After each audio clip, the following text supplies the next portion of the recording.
So how do you assess the media's role in the anti-farm laws protests of 2021?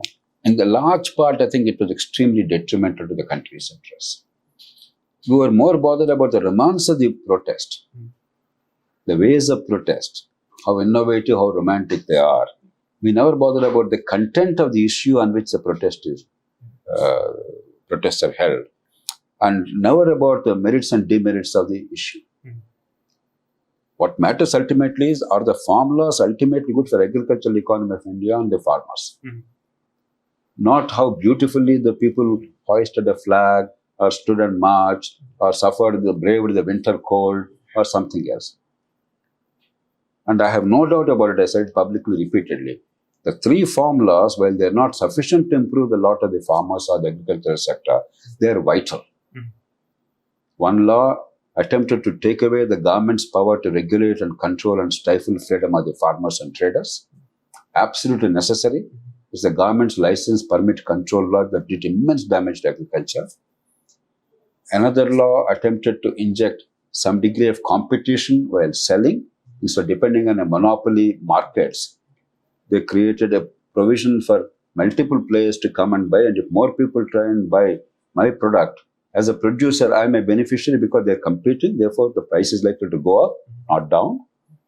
And the third law attempted to give stability to very volatile pricing.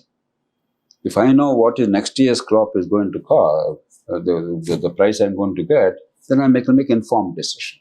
Whereas today, tomato, right now at this point of time, 100 rupees a kg, the whole nation is agog about that.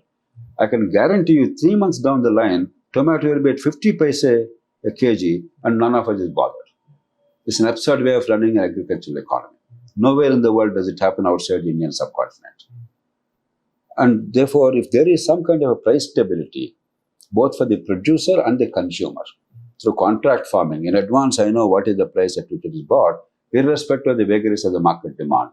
What it means is that whenever there is a glut in production and the demand cannot absorb the supply, then it will go for processing. It will give a fillip to processing and other things. Valuation will be there. All 3 laws were resisted. There is absolutely no rational ground to resist them. But the media focused on the romance of it and the politics of it. Because in our country,